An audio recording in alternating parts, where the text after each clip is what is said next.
people's already loved books only. They're going to have a little bit of that, but they will certainly have books that aim to broaden children's minds. And again, it's about building that self-esteem by realizing I am important enough to exist in a book, because books exist for the ages. We will come and go, and that book will be on the shelf. That story will be told. If it's not written, it will cease to exist, as so much Black history is already gone.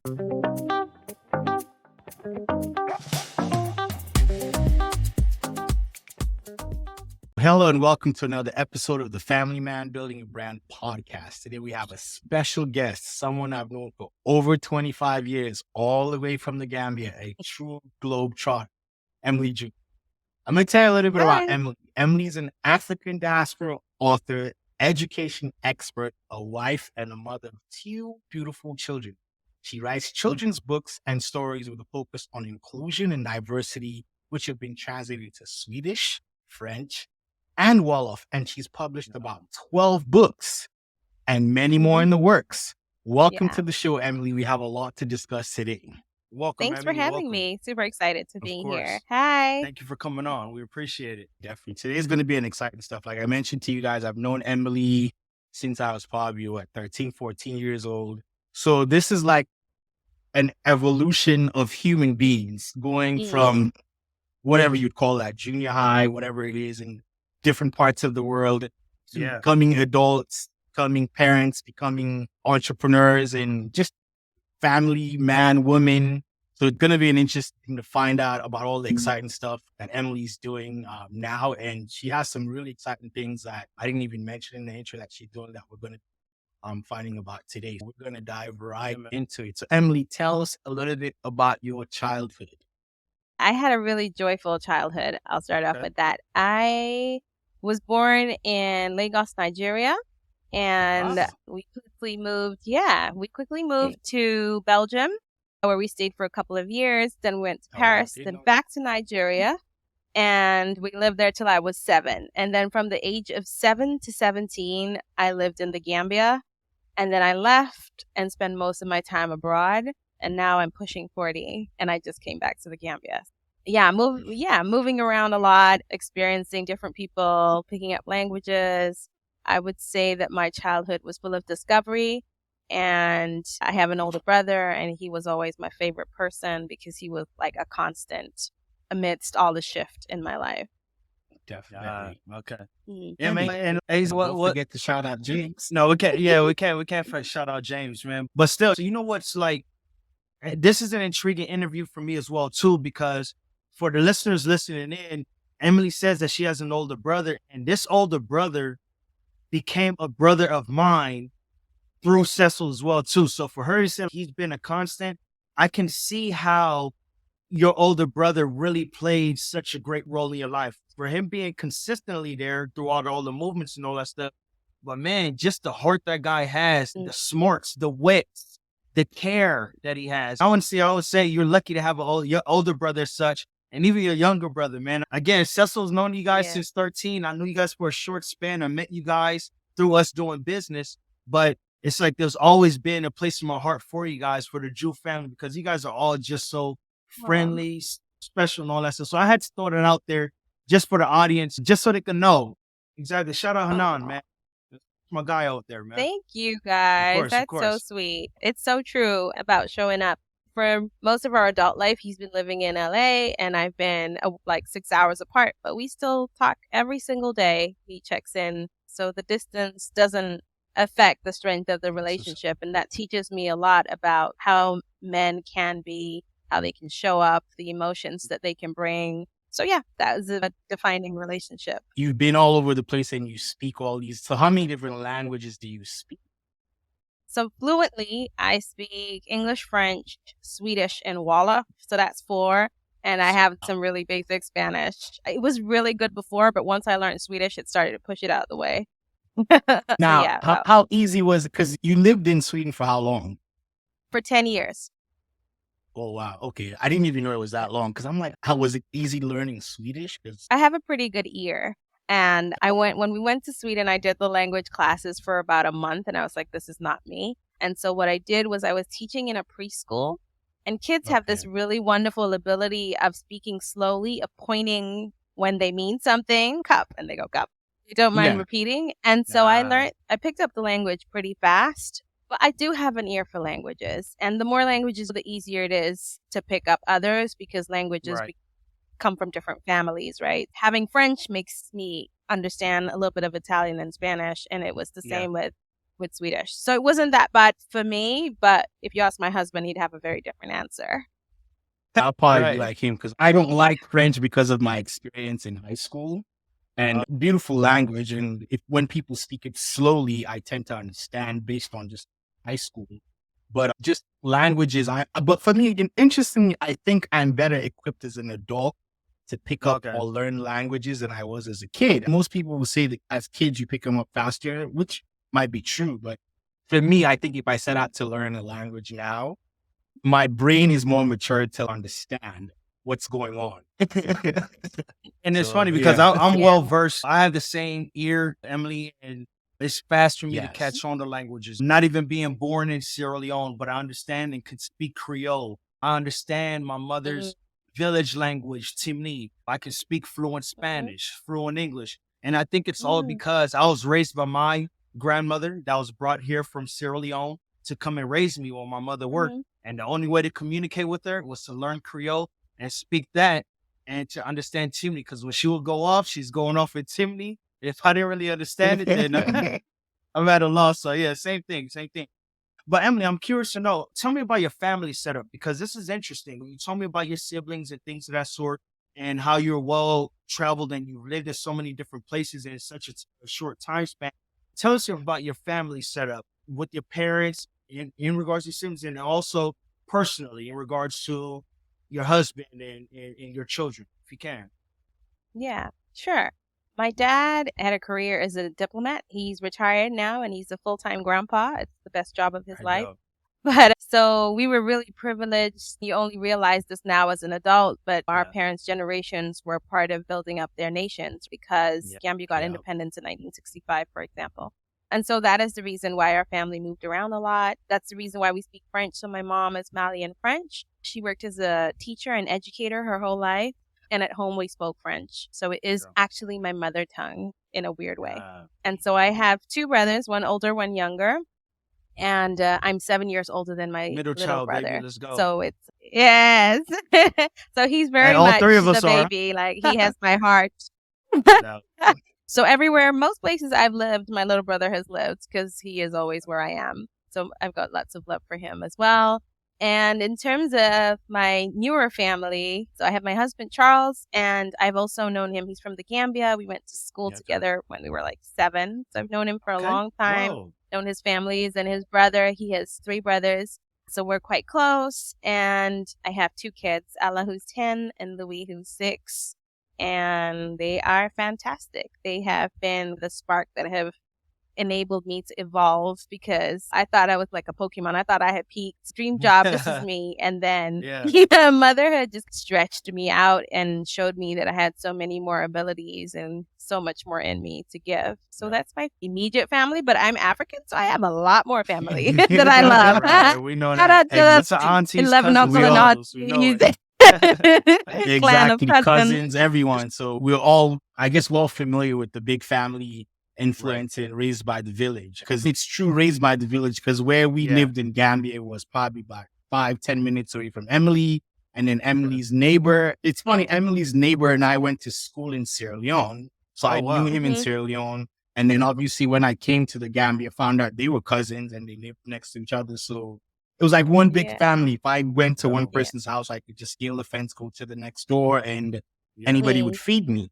Whoever had food, anything, like whatever. So it was one big family. But you talk about your kids, Emily, and I guess to go into you starting, and I'll say this, like starting a children's book, like a company. And for me, it's interesting because Ralph and I have the clothing line Royal Dynamite. And for the longest time, we always wanted to start a kids line. And for me, I never really could relate as much because I didn't have a kid. So I felt, okay, like what's going on here? So the push should have always come from Ralph. You can relate more to that. So because obviously you'll be making something that your kids would like. For me, until recently, and we still have those dreams, but did your kids influence you starting as an author and publishing children's books? Yeah. Yeah. So let me put it this way. When I was about 6, I decided I wanted to work in development, work for the UN. And so that's what I did. And up until I had my kids, that's what I was doing. I had a dream job. I've always worked in jobs that I love. I've always been told I wasn't a great writer. I had no interest in writing books. And then when we had kids, what we did was we made sure that we visited the Gambia a lot because we were living in Sweden, because we were very aware that we wanted this culture to be steeped in them and that just the two of us was not enough. And we had this routine with my kids that at bedtime, they can ask for anything like, Mom, can we read a book about stones or about sushi or lizards, whatever? And I find it in the library, and that's what we do. And once they asked me about books about Gambia or about a fruit they had eaten. It was a very specific fruit. And I searched for the longest and realized I couldn't find a single book about fruit that bothered me deeply. And so I thought, I also have this personality where I'm like, I'm going to do it myself then. So I thought, okay, why don't we write this story? We could use our pictures and I can bring it to life for you.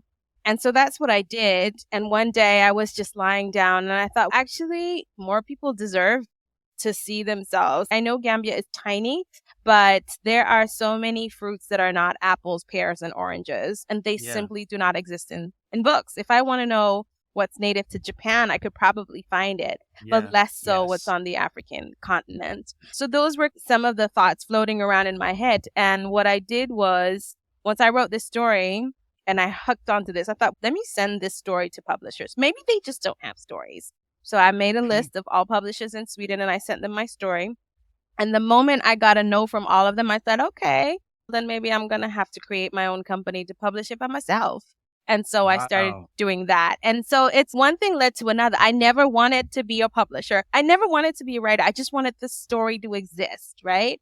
And what I did was I shared my thoughts online on Facebook at the time. I was literally on a holiday on a lounge chair going, hey guys, I think I'm going to do this. I think it's important for all of us. Would you support me? And I think within 2 days, I had raised an insane amount of money. And I thought, okay, I guess we're doing it. And that's how I got started. And that's how I founded Mifed Books, which is my micropublishing house. And after I did that book, so many more stories came to me. And I guess that's when you start thinking, Emily, are you a writer? You've never done this. People actually go to school to learn. This is a skill. I have this really great access to children because I work a lot with kids or in schools. I work in education. So I spent some time writing my stories, telling my stories, and the kids loved it. And so my heart was set on listening to what the children wanted. And so I wrote one book and then another.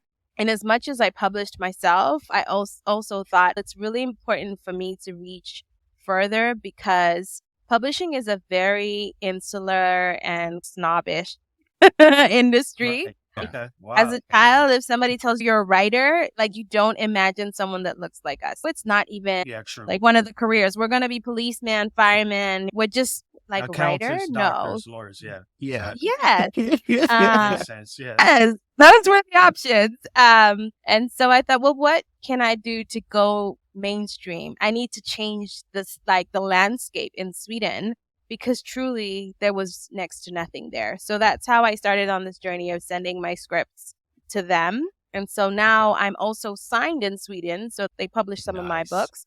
I also got a publishing house in the States because I'm thinking, we got to dominate the world. Yes. So I've got a publisher in the States that printed some of mine. And then we also got translation rights sold in a publishing house in the UK. So that's how things got going. And that's how, I guess, what is important for me to say is that I never even dreamt that I could be this. And if it wasn't for my children asking me these very specific questions and having these specific needs around identity, self-esteem, that's what the stories are about. It's about me it's my way to fight racism, if I'm very honest, because I feel like the raising an Afro diaspora family in a very white Swedish society, it was important for me to find a way to address it and that will go beyond the 4 walls of my apartment. And storytelling was my tool and my weapon. And it's so important to me now that I think about it, that it took discomfort, and it took starting all over again and dealing with sabotaging myself with my thoughts and then being able to move forward, right? I feel like growth comes from and Cecil said, I've never really been pro entrepreneurs. Like, I had this career path and it was very mainstream. And I guess it depends how you define an entrepreneur. It's somebody, for me now, people say that to me. I say to them, maybe I'm an accidental entrepreneur, because if these books existed, I might not have done that. And even so, my last project that I've been working on these last 2-3 months is I've decided to open a public children's library in the Gambia.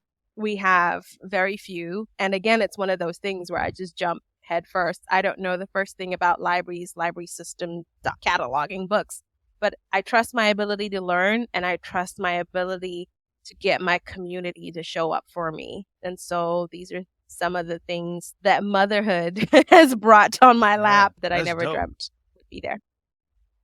Oh, kudos, man. I got to give you definite props on that. The fact that your children led you onto a path that serves a passion as well, because like you said, you had the dream job. You had the dream jobs. You were doing what you love doing on a daily. So it wasn't like you were fed up and I had to get out, I had to find a way, but you were pivoted into something else that you really weren't familiar with, nor truly were passionate about when it comes to entrepreneurship. And it was all due to your children. Based on all aspects of your story, moving to different parts of the world and building your family up, and your family pushing you into this new life of story writing and publishing, things of that sort, what part of that story do you think has shaped you the most based on where you're at now, Emily? Yeah.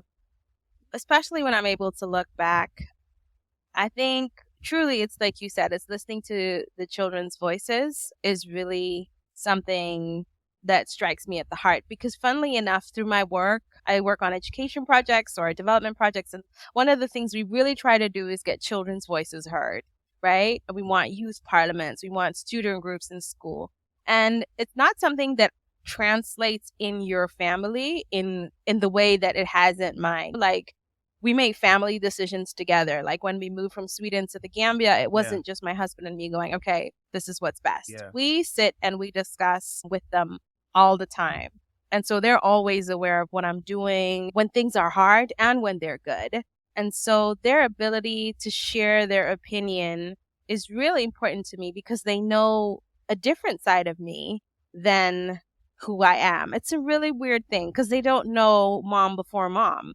And I think I'm still mom before mom. Of course. And so it's really good to hear their feedback. And for example, once I wrote a book called Ballet with Heart. And I remember as a child loving ballet. And I remember people asking me, oh, Emily, why don't you do ballet? And my response was, oh, I'm too short. I am really short. I'm like 5'1". But the truth is, no one actually told me I was short. I just grew up thinking, I'm too short, I'm never going to try. And so when my son and daughter had this interest, and interestingly, both of them, because girls, people were like, yes, put her in ballet. But my son, they were like, maybe some football. I was like, you just go and try. And after doing this for a while, one day we were lying there and my son said to me, Mom, why don't you write a ballet book about a brown boy like me? I don't see anyone like me. And then he had little locks and he said, with hair like me. And it was like such a perfect moment. And in that moment, the story was born with them. And so they really have a strong power in some of the decisions that I make in my life. And I think most people have access to that if you can nurture that relationship with your children. Yeah. So it's crazy, because there's 3 things you said that probably stuck out the most. And in entrepreneurship, I think they always tell people, not everybody listens to this, and myself included, you're there to solve problems. And I think when people see entrepreneurship that way, reframe everything, because I think people think becoming an entrepreneur, going into business, is to primarily make money. And that's a result of entrepreneurship and business. But the first thing is you're solving problems. And I think in everything you just said, I kept hearing the word problem solving. It started with kids asking for something, you solve the problem. It started with, okay, I want to fight racism. I'm solving a problem. So it's with Right. strong conviction, but it's not with maybe sometimes the anger, sometimes even our community comes with trying to fight something, but you are making a huge impact in the lives of my son. I have, like I said, I have 3 of the books. I plan on buying more because the truth is, for my son and for Rob's sons, we have to teach them about where they're from. We have to ground them in their culture. We have to teach them about the world around them. And the only way we're going to do those things is through information. And the things like books, children's books help them from a very young age to start understanding where, and the other part was, you mentioned community, as to how community has showed up for you so many times to get to where you need to get to. But I think also, this is something I also say to entrepreneurs a lot now, is skill. You develop the skill through your profession, but also through conviction of, they said you weren't a great writer, but you are, but it's a skill that took you into entrepreneurship. So these 3 things I think are very important for anybody out there thinking of, okay, how do I become an entrepreneur? Find a problem to solve, develop a skill, and build a community. You have the base of everything it takes to build that. So now with that, I guess in the transition, because like you said, you think you're an accidental entrepreneur, but maybe it was written. How's that transition being for you? You're still in both worlds essentially, but how's that transition being for you to nurturing that skill? Because it's not just the writing of the books, it's everything else. Yeah. I'm thinking, like, how did you even get a publishing company to do what you're doing? Like, how does it work? Yeah. So I think I really hear you on the conviction. And I think for me, I've always trusted my ability to learn. So I never go into things. In fact, I don't like the word expert because frankly, no one's an expert. There's always something more you can learn. But as I look at something, I can imagine the solution. And maybe I know how to do 20% of what's required, but then I put in the work to find out what the rest is. Exactly like you said, once I wanted to publish a book, like how does one publish a book? I literally Googled, how does one publish a book? Spend a lot of time reading and asking. So this is part of the community. There are people out there who are willing to mentor, share what they know, network. And so I spent time learning. And for my first book, there were probably 3 versions because things were wrong, things were upside. I realized I needed a graphic designer, all sorts of things. But it's all part of the learning journey. And I think for most people, they see the outcome. So now they see the 12 books and that was pretty easy over a short amount of time. But truly, the journey was punctuated with lots of errors and lots of learning. So that's been a really big part of my journey. Another thing that was important, like you said, was skill. So this has to do with our education, but just the way I write was never nurtured, but I've always written. I realized I write for work, like reports and stuff, but I've always blogged. I kept a blog. As soon as my babies were born, I started my mommy diaries and I would write and write. I have a diary for every year that I've been on this earth. So I've always been a scribbler. And I think the motherhood made me a writer, but I've been scribbling for a time. And what I've been reading about skill is you've got to do it. You've got to put in the hours to develop that skill. And it's, like writing books is difficult. I hear that. But honestly, like creating stories is probably the gift that God gave me that I didn't realize was there. My book, I Will Swim Next Time, I wrote in 5 minutes. No lie. I was lying in my bed with my phone and went like this because the story came to me and I put the phone down and that was it. But that only happens because I have been writing for a while. So you've been as you've gone along, unknowingly as sometimes too. Yeah. Unknowingly. Yes. Yeah. And my 2 worlds do actually fit really nicely together in terms of my professional career and my entrepreneurship, because what I do with work is I create education programs for vulnerable children. Just an easy way to say it. So I'm thinking of how do we get children to learn? What's important to include? How do they learn how to read? Right. So that's what preoccupies most of my time. So to make that jump to join the world of providing children what they need to read, because it's just as important, if not more important. To create a reader, they have to have time to practice. They have to have tools, but what they're reading also matters. And this is about the content And that's why MBFit Books is about inclusive books that celebrate the diaspora. We could do so much more. We need historical stories. We need to know what happened in the ancient world. But really, I want this celebration of us. Every book should be about joy. That's what my org does. I'm still curious to know with all that, though. Tell us about like you mentioned about having a company in Sweden or that publishes and obviously one in the States. How did that happen? Because this to maybe anybody who wants to write. Ralph and I always have this dream that one day we'll write, like we'll co-author a book. And like, how does that happen? You got to write, first of all. You've got to write a script. And I'm just going to talk generally. The writing world is a little bit like the film world. You need an agent, right? An agent, and that's their jobs, who likes your style, who's interested in your genre, whether it's adult or children or fiction or thrillers. And then, so you write a lot and then you pitch to your agents, and they exist online. They're like submission channels. And if you get one, it's their job to get you a contract. So they go with your script from publishing house to publishing house, and they sell your script. And that's how your book is made.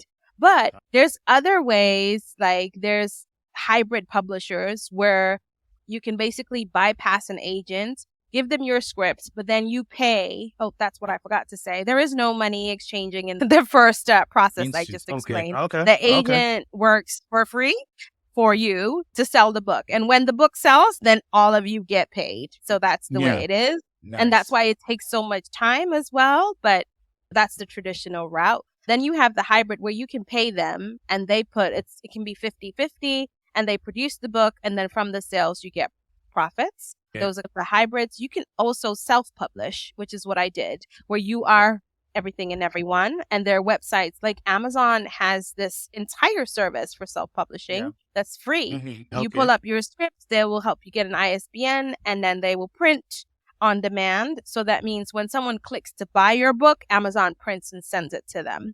You get a lot less profit, right? But you are a one-man show. You could today write, print, and publish, and that would be fine. And Amazon doesn't charge you for that. That's free. There are other websites that do something similar to Amazon. So those are the three. And what I did was I started with self-publishing. I created my org, and then I continued to pursue the traditional. So now I do have an agent. I'm signed with Craig Literary, and my agent's name is Jessica. She lives in Spain, and she covers the English-speaking world. And so whenever I write, she then takes it to publishing houses to sell the script. That's the path.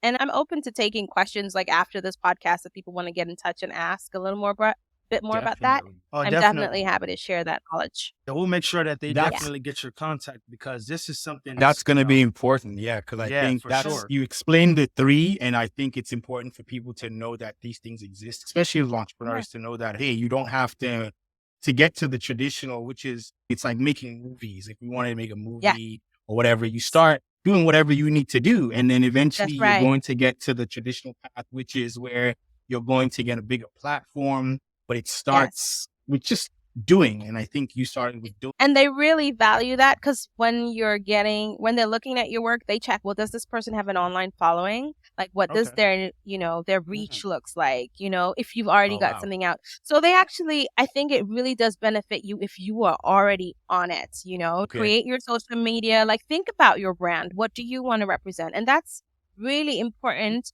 because they can market you any way they want, right? Yeah. So you need to know, this is why I write. This is who I write for, and be firm in that before you sit at that table, because they have a lot of the power, and you need to be able to negotiate and know when to push and pull. But I definitely encourage all writers to start writing and start applying, like start sending your work, because the more feedback you get, the more you can refine your scripts, and people can recommend you to people and say, this was really great, but I don't write stories for Latinx. Like, I have more focus on, I don't know, dark thrillers, but X and Y does. Why don't you send it too? So yeah.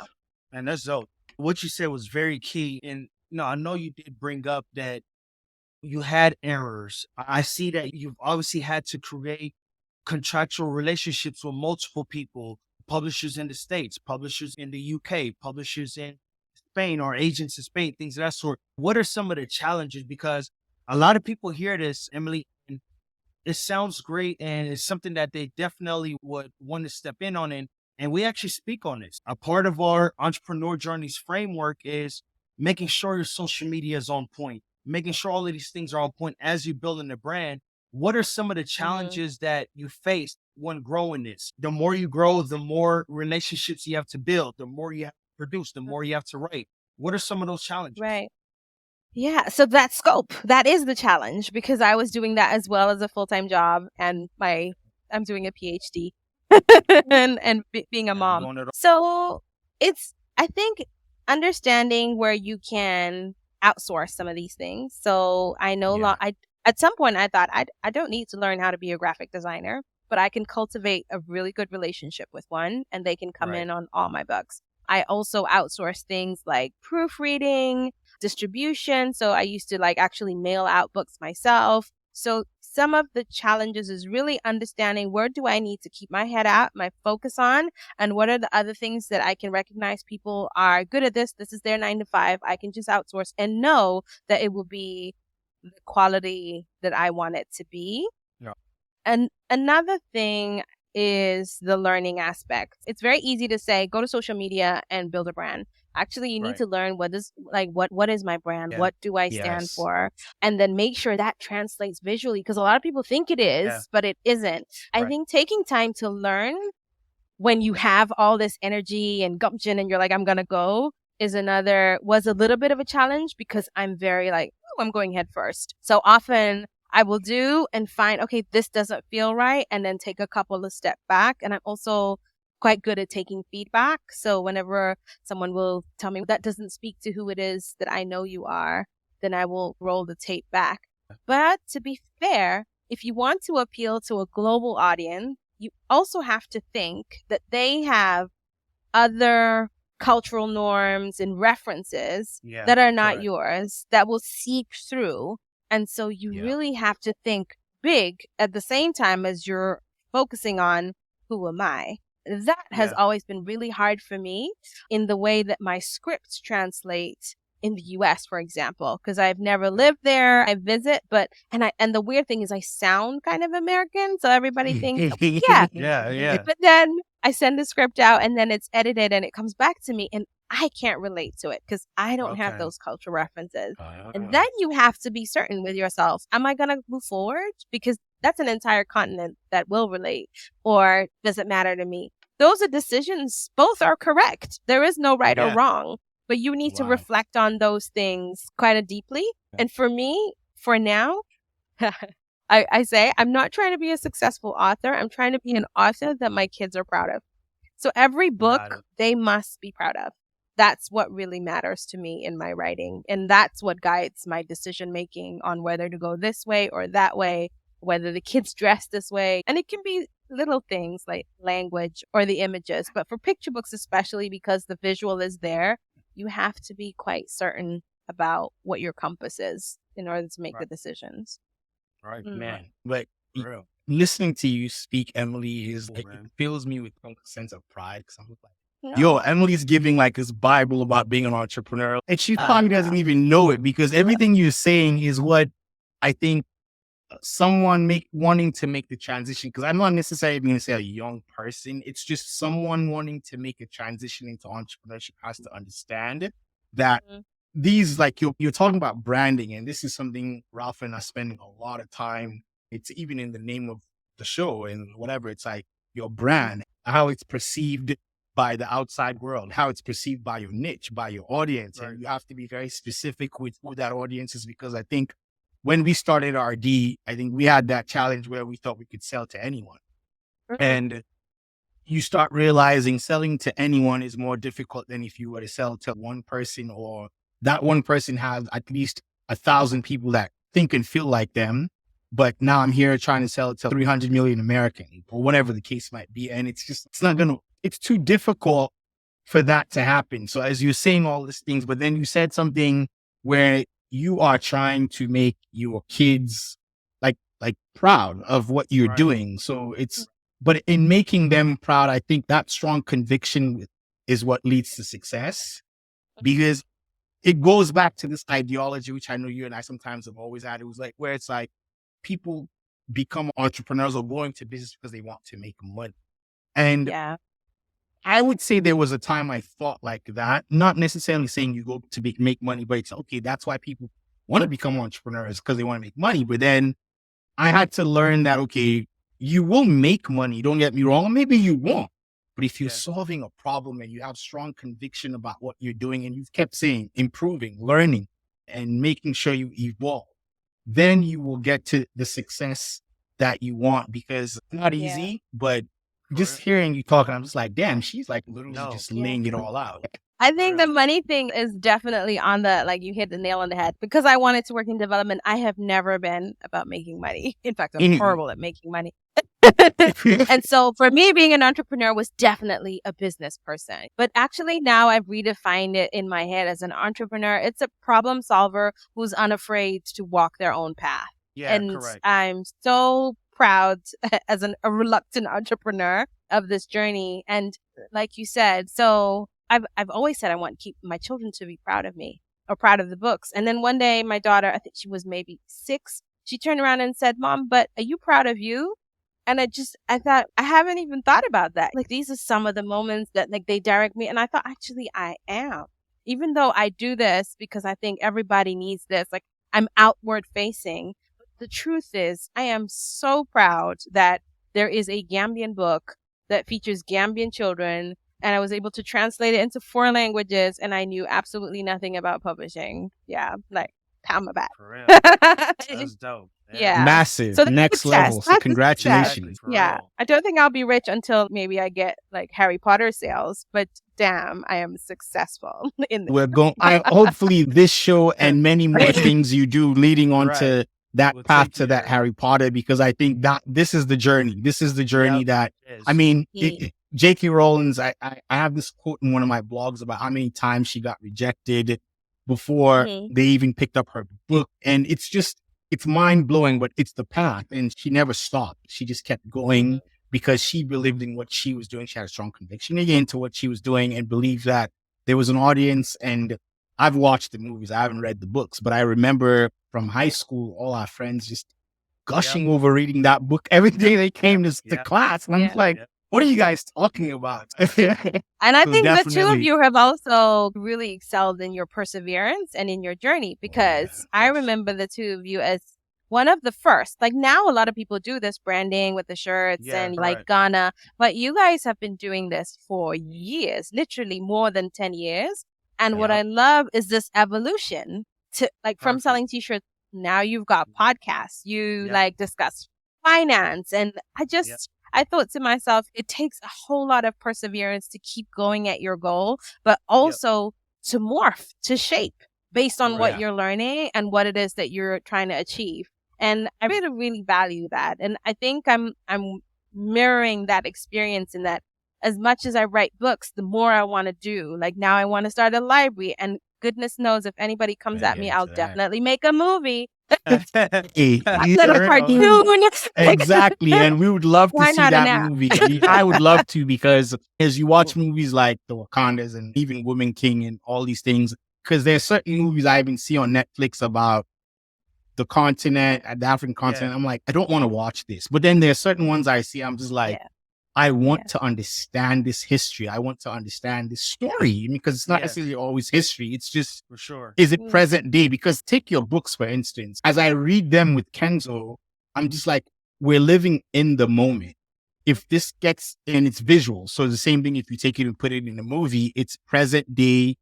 It's a present day visual. It's not, okay, the history of slavery, of this and that. And I'm not against it, but I'm just like, hey, sometimes some of the stories have to also be how we presently live our lives, so people to understand who we are, to understand us, so they don't have these misconceptions they always have of Africans doing stuff, living in trees. And it's something that I heard today that caused this whole like thing on social media. But you're definitely right. Now, you mentioned your library. Tell us a little bit more about that, because you said you were building, these are like massive, like when people say these things, these are like massive things that one person is choosing to embark on. Like, for sure, you want to build it. I never went into a library in the Gambia unless it was probably in the school we went to. And if they had one, then we used it. But outside of that, there was a public library like in America, where in every corner you could just go to one, or every city. Right. That's right. We're really blessed in that we lived in cities where libraries are available, they're abundant, children can just explore. And just even this incredible privilege that my children can choose any topic and pick a book, and it's right there. And given my professional work, I know that children go their entire school life without owning a book. So that has always been at the back of my mind. And recently, my friend owns a restaurant and she has a beautiful space inside. And we were just thinking, and I thought, why not make my library? And to be honest, it came from moving back home. It came from the kids again. Because we don't have access to a library, I got frustrated. Unless we go to the expensive schools, the kids can't borrow books. And thought, again, the solution is I need to have a library. So it was an easy one for me. So how do you go about it? You need a space. And again, the community's there. I had 2 or 3 different friends that have spaces that we could rent. So I thought, okay, check.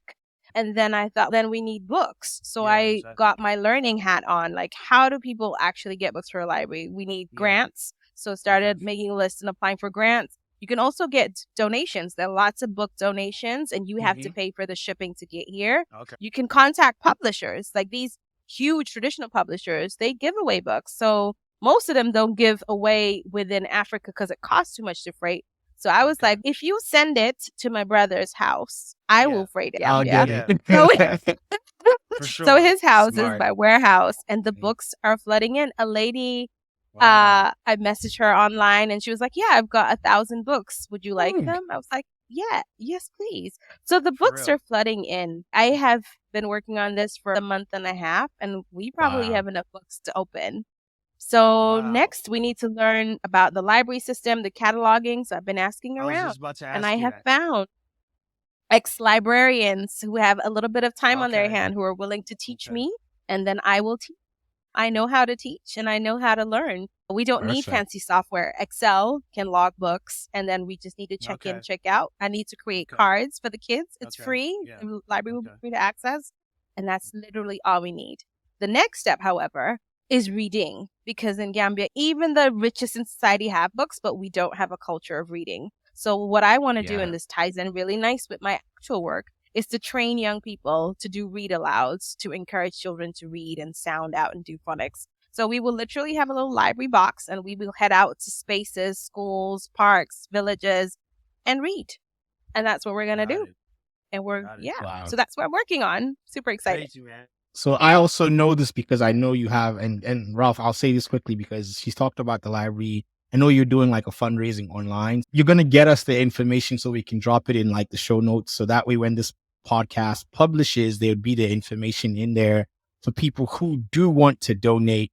I know I've done things with Emily where one of her books actually I did get because I donated, and I got all this like stuff, and you get a book and you get all this exciting stuff that comes with the book. And I'm just like, oh, sweet.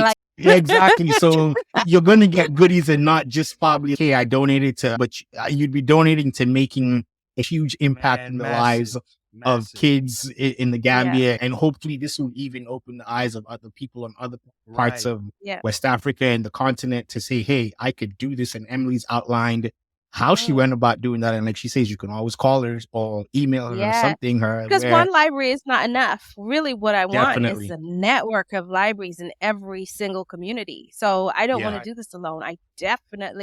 I'm connecting with as many like-minded people to see how we can grow. I wanted to say one thing about the donations. So whenever I tell people I'm getting donated books, they're like, why do you need to fundraise to buy books then?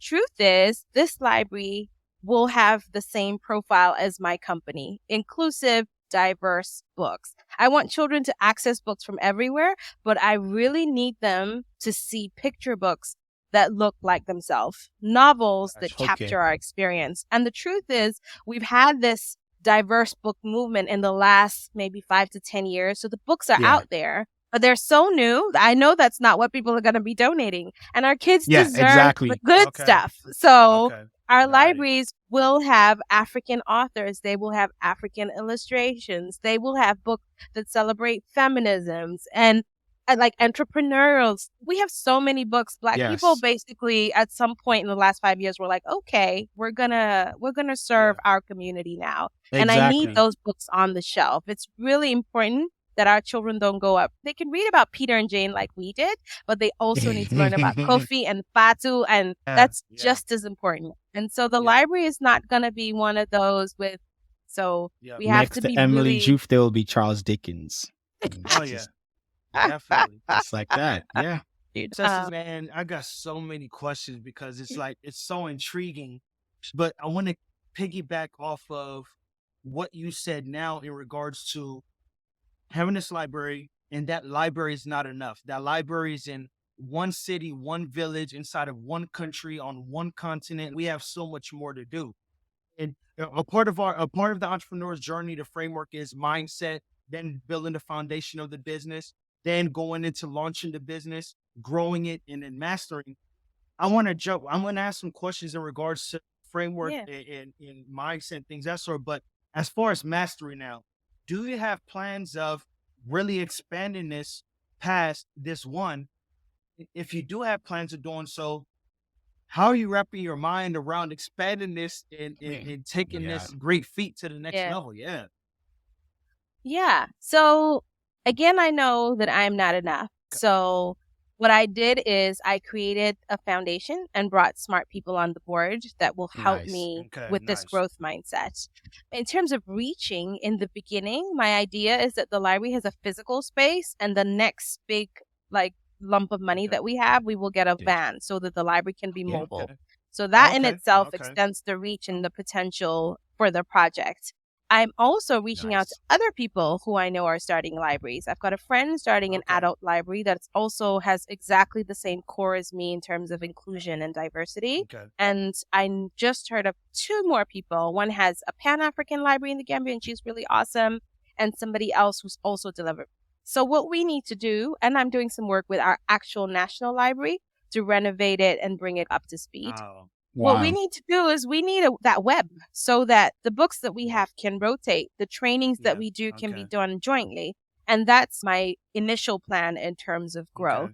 On my entrepreneurial journey, one thing that I have struggled with is doing these 5-year plans, because I know that I go where I see the need and then I hold on, and it's sometimes so unexpected that it's hard for me to plan and say, this is where I'm going, because it's a passion. It's not like my job. I can't put it down on paper in the same way. Even though I do develop project plans, I do try and do budgets, but I don't feel like I have to stick to them unless I've applied to a grant. And I think that's important to say, because one of the things that put me off calling myself an entrepreneur was thinking that I needed a business plan and I needed to know like all those figures. I had to have projections and fancy pie charts. And Lord knows that is not it for me. What I do have is vision. Again, I can call on those people when I need those kind of projections. And I make sure that whatever I'm building has the potential to grow through networks in the community. So that's the plan for the MB5 Foundation. I think that's a good way to see it, because you're right.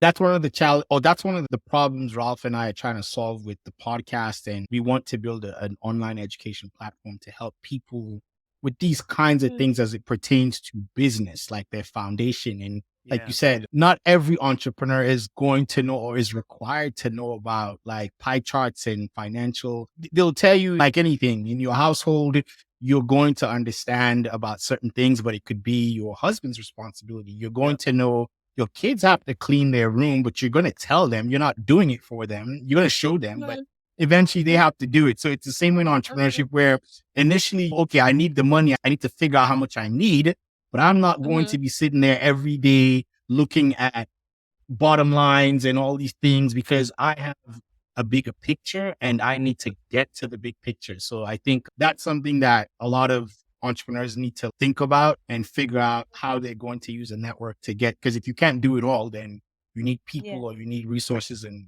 things to get you there. Definitely. And Emily, like being on this journey, obviously you had to have developed a certain mindset. You have a mindset developed to work in your dream jobs, and you were able to thrive within that mindset. what would you say is the number one characteristic now, being in this industry though?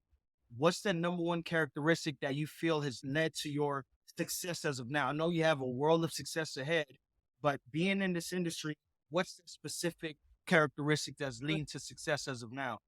Because you seem focused, you seem energetic. What is it? I think it's because I'm unafraid. A no is, I don't mind a no. I just have to ask. I don't mind. In fact, to get my agent, I applied to over 200 agents. I just tick them off. And it's the same when I'm applying for work. I just churn them out. I do not mind a no. And I really have been talking about this with my brother a lot. I think it has a lot to do with our childhood. We explored the world. We had friendships. We were able to do, like, Gambia is really small. You can't really get in trouble in the same way that you would in other places. You know, I think someone like me, I did a lot of sports. And I think in another space, I might not, because I'm so small and petite. I was captain of the basketball team, and I can barely, I'm 1.51 meters, right? Like, just self-consciousness would have never let me touch the ball. And yet I did. I was also in choir. I was volunteering to do sign language, model UN. I did absolutely anything that sounded fun. I wasn't trying to build a resume. It wasn't for college applications. That wasn't the mindset. We were young and we were meant to experience, and we had a safety net around us. And so by doing so many things, by the time I got to university, I was unafraid. If you said, Emily, go take a course in Japanese, I would go. If I didn't do that great, that was all right, but I would have done it. And because of that, when I see a problem, I center myself as part of the solution. And I'm like, I'm going to try. And if I fail, I can learn from it, ask for help, but I'm definitely going to try. And that has propelled me forward in the spaces I never thought I would have. And so I'm really grateful to my childhood and to my parents and to my friends, because they nurtured this kind of unafraid person. And I am afraid. Like, I don't even go on roller coasters. I'm terrified. I'm not the perfect person. I'm terrified of cockroaches. I just, in myself, in my abilities, I am secure. And that's, once I realized that, I thought, how can I give that to the next generation? And you build that by building self-esteem. And for a child, that starts in the stories you tell them. As simple as that. You tell them who is beautiful by showing them images of who is beautiful. As simple as that. And that's why I'm focusing on. This is a massive thing Emily's saying about being unafraid, because I think that the interesting thing about this is growing up in the Gambia, growing up in Sierra Leone, because I can't say every part of Africa, but the countries we grew up in, there's this divide. As much as there are the Emilys who are unafraid because of the experiences they had, or continue to have, there's millions of kids who have been told no, not just by, not the physical no of some verbal no, but like society keeps telling them no in everything. And because of that, they grow up to have so many self-limiting beliefs, and therefore it affects the entire continent that we live on today. And we take that outside. So when we even come to America, because I'm 200, Ralph, we've tried so many things, and I'm not even gonna lie, like when we started RD, one of the challenges, and that's what for us, Ralph and I, this is why we complement each other, because I'm the guy, I'm not gonna lie, I was afraid of people telling me no. And then so I would piggyback off of Ralph to pump me up to say, bro, this is like a do or die. We have to do this. Let's go do the pop up on Melrose. I'm like, Ralph, I'm not going on Melrose to sell t-shirts. And bro, we got to sell these tees. I don't care. We got to do it. I'm like, okay, let's go. So initially I'll go and I'll stand behind him. And then my personality comes out where I'm like, I enjoy talking to people I'm selling tees to the guy from Japan. I'm doing this, I'm doing that. And I'm like, you know what? This is not so bad, but somebody had to push me to do it. And over time, I've learned to understand that, hey, if you want to succeed at this or anything that you want to, you have to be unafraid. I think that's really what it is. Like, you have to say, I'm going to do it, and I will deal and evolve with the consequences of, if somebody says no, I'll figure out I'm going to take that answer and make it the way turn it into what it needs to be. And if learn from it. If somebody says it, because you probably weren't even expecting a yes, and then you get a yes, and you're like, oh, what am I supposed to do with this now? So I love that you said unafraid. And I think young kids, children, Right. our kids at home, we have to teach them that, because only then will they grow up to be unafraid and see the world as their oyster and just do whatever they want to do. So I love that. Yeah. Like, even again, and this would be my last question within the framework, because again, I feel like this is the true value that the listeners, the audience can get from someone that's throwing out so many gems like you, especially in a space that a lot of our people are not really well versed in and educated in. What would you, as far as growth, as you started to grow the business and you got a publishing signing here, you got a publishing signing here, what were two things that you had to prioritize though to stand out in the crowd? Because you obviously had to stand out for them shoes. And I feel like I could say that one of the ways of standing out was being inclusive and things that type of book. But what were two things that you had to prioritize to make sure, hey, we're stabilized and we can grow this thing? As an author, I had to be true to my voice. We have every author has a style of voice. And I often write from the child's voice. So it's not, and mom said, it's like the child saying, what is mom doing? An agent might say, I love your script. I'll publish it if we can change from this to this. So that was one of the things that I definitely prioritized, was my voice in the storytelling, that I remain true to the child's experience. And that's always really important to me. And the next thing that I prioritized was understanding what I was trying to achieve.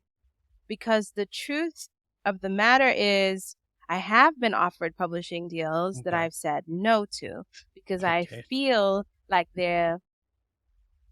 like my Black community were not the primary audience or wouldn't be celebrated in that way. So for example, if the character is still brown, but they change the hair, that matters to me a lot. If they say this story is wonderful, but we really don't want it to be set in an African country, could we take it to inner city London, still Black communities, right?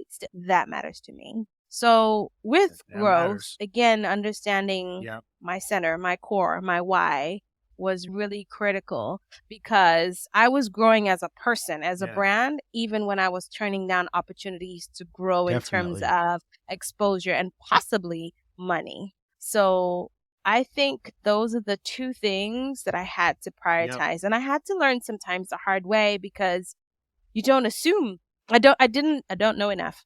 I don't know enough going into these things. And it's so easy to say yes, and then you get feedback and you're like, what?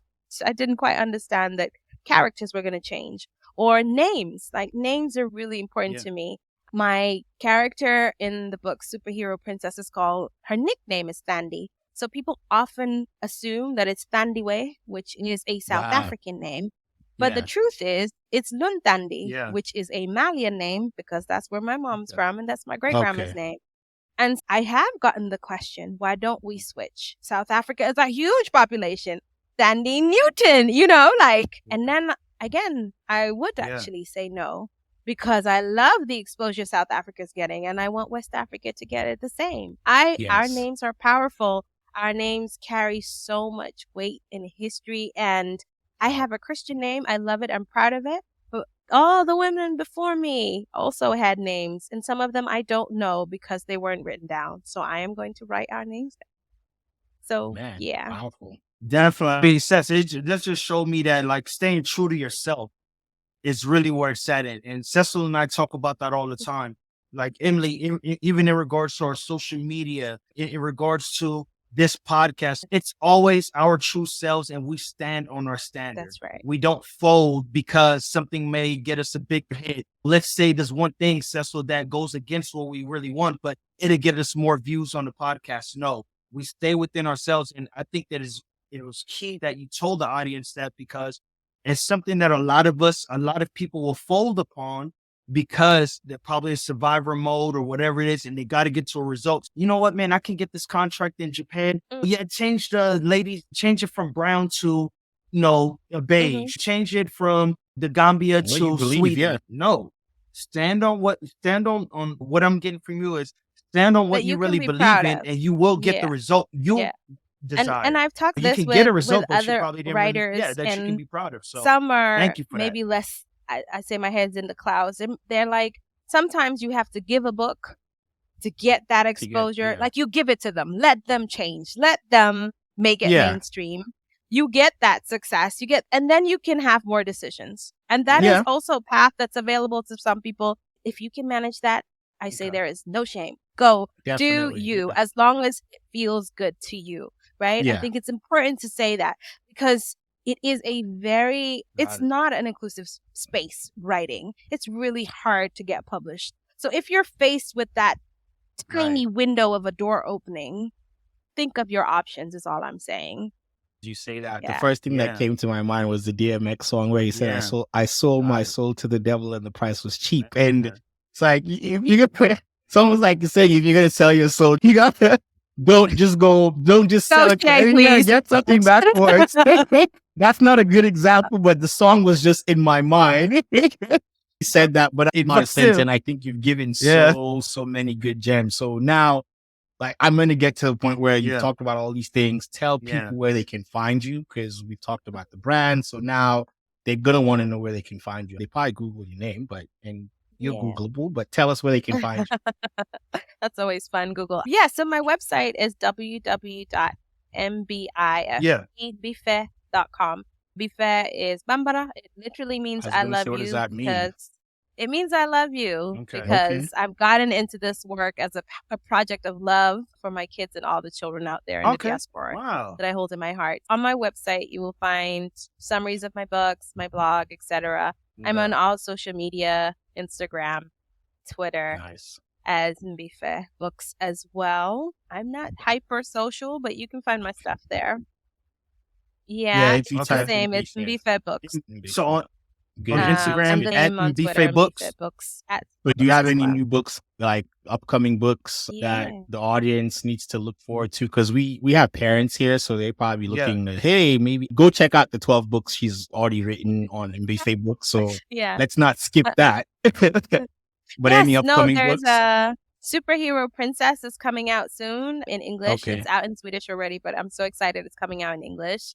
And then a sequel's coming out maybe in a year or two called Superhero Princess Mom and Baby. We might find a more fun title. That's the Swedish title for it, but that should be coming out in English as well. I'm also working on publishing. Oh, this is exciting. I'm writing a story about Gambian women of excellence, people who have done incredible things in their career, spanning from musicians to people working in agriculture, athletes. So we're writing bios. So it's going to be a book for children to get to discover some incredible people that live right here with them. So that should be coming out next year as in Swedish. I've got another picture book. I'm writing, guys. There's a lot of books coming. I think go to Mbife Books and you can find all this stuff. But as you were saying this, one last thing before I even go to the questions, I was just thinking, a friend of mine, Sierra Leonean, wrote like a book called Sierra Leonean Icons. And I thought to myself, we did something with him with RD, and I'm like, yo, I'm going to send some of those books down to Henan so they can send it to the library. So at least, because we built, Sierra Leone and Gambia built a bond, which happened not through something that was a happy moment for us as Sierra Leoneans, but that's how I got to, if that didn't happen, then I wouldn't have known the community that I got to know, the beautiful country of Gambia. So we'll definitely send some books that way. But now bring us to a few questions that I think, based on so many good things that you've given, I would say, I'm going to ask you 3 quick questions. You meet a new entrepreneur. What is the first piece of advice you give them? Persevere and stay true to yourself. I like it. Now, we talked a little bit about Excel, building all this stuff, but if you were to pick one digital resource that has helped you greatly that you think can help people, what would it be? I would say social media, because I'm able to build a brand, and that is key in accessing different parts of the world. Most definitely. Yeah. Now, last one is, you meet a new mother, a wife. What do you say to them? Oh my gosh. I tell her she is beautiful, hated life, and she is doing an amazing job to rush and look for her village and hold them close And this child was made to be raised by the village and loved by them all. Love it. Yeah. Got it. And then what do you say to the wife? I think that's even What harder. advice do you give to the wife? I would say that love is something that you actively keep alive. Yes. You need to be intentional in your relationship, particularly with your communication, and do your best to know your person and understand that they did not have the same childhood reference points that you do. And therefore, we need to allow them space to meet us in the middle. I think that's important as partners, that we understand that people simply do not think like us, and we have to make that effort in everybody's life to lift them up. Thanks, Emily. This interview has been really dope. Like, this has been so good. Like, Ralph and I always say this. I think through these interviews, these are like little mini masterclasses for us. We learn so much from them that we like. It's constantly, I'm not going to say constantly changing our frame of reference, but it's opening our minds up to even what we're trying to create. And we're like, oh, snap, we never even thought of that perspective. And somebody's bringing it into our world as entrepreneurs. And we're like, oh, let's include that. Right. Let's make sure we put that in, because we're not going to think of everything. And this, I think, these things help a lot. So thank you very much for being on the podcast, Emily. This has been enlightening. This has been an eye opener. This has been so much great information. We definitely love it. And we're looking forward to all the great things that you're going to be doing. So congratulations and all that good stuff. And thank you very much. Really, thank you. Thank you, Seth. Ralph, take this home, man. Of course. Hey, as usual, guys, us Family Man Building the Brand. If you got some gems from this episode, or you got some key gems from Emily, make sure to subscribe wherever you're listening on. Or if you're viewing it on YouTube, please subscribe. Make sure to follow us on all social platforms and even on all podcast outlets. And definitely leave us a rating. Give us some feedback. Let Emily know how you felt about the gems she gave. Let us know how you feel about the podcast, please. Thanks again, Emily. It's been great. And once again, you're us Family Man Building the Brand. Until next time.